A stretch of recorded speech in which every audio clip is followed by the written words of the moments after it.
U javnosti u Srbiji veoma često je prisutno pitanje o reformi julijanskog kalendara usvojenog na predlog delegacije Srpske pravoslavne crkve 1923. godine na Svepravoslavnom kongresu u Carigradu. To je bio razlog što je udruženje Milutin Milanković 14. i 15. septembra 2011. godine organizovalo u Beogradu veliki multidisciplinirani naučni skup Kalendarsko znanje i doprinos Milutina Milankovića, na kome je ovo pitanje razmotreno sa više gledišta, a svi doprinosi su uključeni u istoimenu monografiju. O tome večeras pričamo sa magistrom Slavkom Maksimovićem iz spomenutog udruženja. Slavko, dobroveče i dobro nam došli. Dobroveče.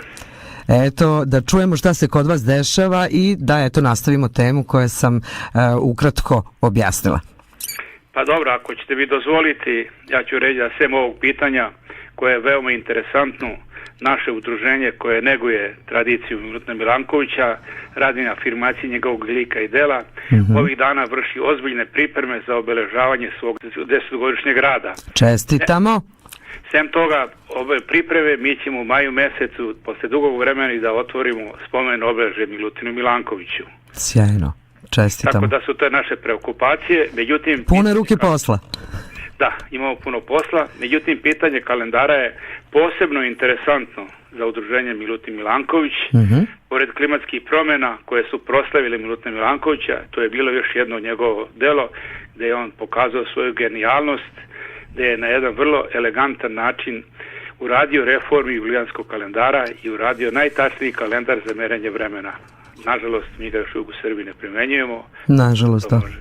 Tako da to može biti tema našeg razgovora. Zašto i kako i kada će se primeniti. Imali ste divnu stvar isto u proteklom periodu. Videla sam da ste imali školu kaligrafije sa našom dragom Tanjom Janković i mogu da kažem da sam bila oduševljena kad sam videla toliko mladosti u udruženju. Pa, naš cilj da smo osnovali udruženje je bio, naša ciljna grupa, kako se sad popularno kaže, su mladi. Mi želimo da lik i delo Milutina Milankovića, koje je dugo vremena bilo zapostavljeno i zanemareno u srpskom narodu, otkrijemo prvenstveno mladim generacijama, učenicima, studentima i da im skrenemo pažnju da se jednim poštenim i lepim radom može postići sve u nauci. Jer Milanković je sve postigao svojim radom u veoma teškim uslovima koji nismo davali mnogo šansi da uradi ono što je uradio. I mi hoćemo upravo, kažem, našim mladim generacijama, hoćemo da ima skrenemo pažnju da on njima bude idol, a ne ove mnoge druge stvari. Bravo, baš tako, baš tako. Da se vratimo opet kalendaru Milankovića, mnogo ljudi mešaju pojmove između julijanskog i gregorijanskog kalendara, a pogotovo kad je reč o Milankoviću, tu se vrlo malo, nažalost, zna, baš iz razloga koje sam malo pripomenuli. Eto da malo uputimo naše slušalce upravo o tome.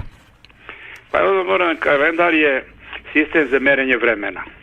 Znači, to je sistem za merenje vremena i kalendar postoji stari onoliko koliko je staro i ljudsko društvo. Već u prvim arheološkim nalazima nalaze se tragovi kalendara. Kalendar je imao veoma zanimljivu istoriju. Znači, počeli su prvo da ga primenjuju ovde u praksu Egipćani, pa se pokazalo da oni su određivali mera bila poplave Nila, pa se pokazalo da otprilike nešto ne ide po onome kako su očekivali da se stalno u isto vreme pojavi poplava, pa su malo razmišljali, pa su onda oni, pošto oni bili dobri astronomi, onda su vidjeli da stvari kalendar treba tražiti, da to nije stvar ni vere, ni da je to stvar nauke. Da treba tražiti odgovore u nauci, u astronomiji i matematici.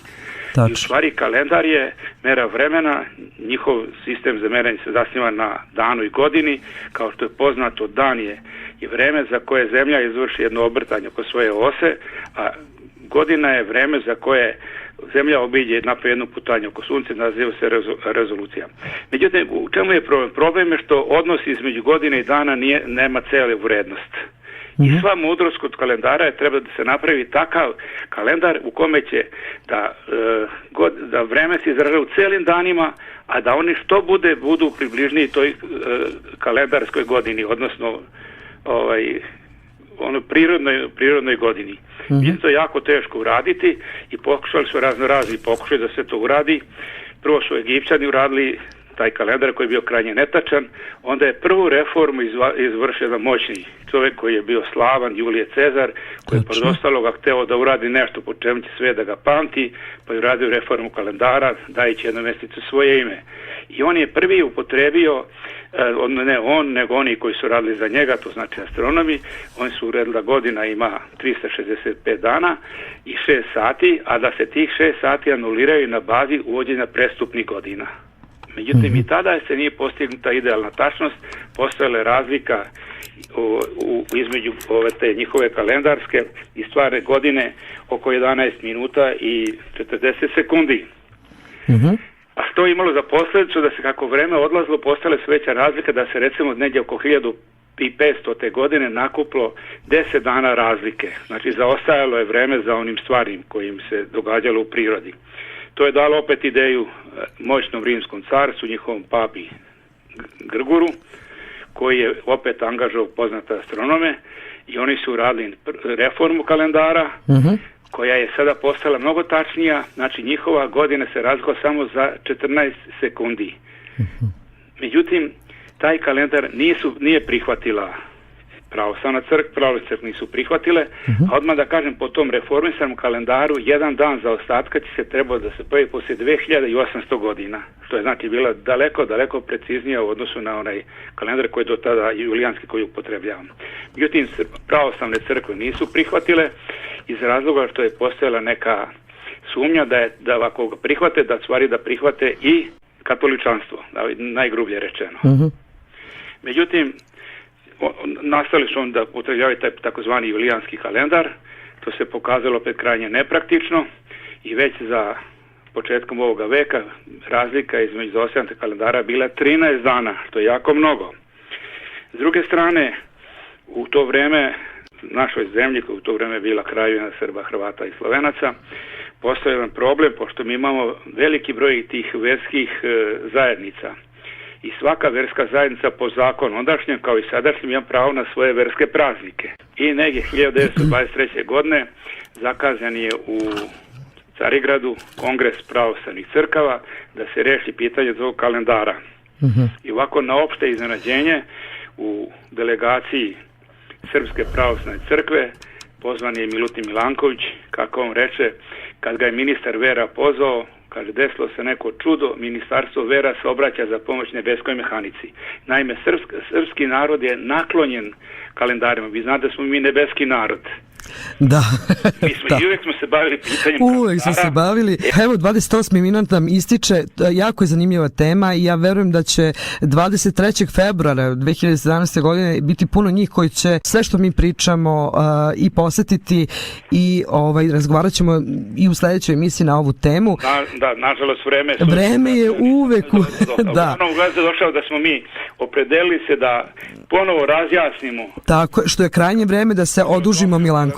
To nije usvajanje Milankovića kalendara, nije predlog Gregorijanskog kalendaru i odmah da kažem da Srpska pravoslavna crkva ima veoma pozitivno mišljenje o tom kalendaru. Sad kad će on svoj zavisi od mudrosti crkve da ga usvoji u pravom momentu. Mi se nadamo i navijamo za to jer i treba tako nešto.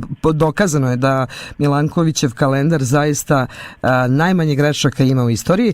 Da kažemo još jednom našim slušalcima, vaše udruženje se nalazi u Pop Lukinoj 1B i ja apelujem na sve zaljubljenike rada i dela Milutina Milankovića da navrate prvom prilikom u Beograd i da posete ovo divno mesto, hram nauke, istorije i kulture. Slavko, hvala vam puno, pozdrav za naše članove udruženja Milanković, čujemo se i u sljedećoj emisiji. Hvala i vama. Prijetno, pozdrav, bio je ovo magistar Slavko Maksimović.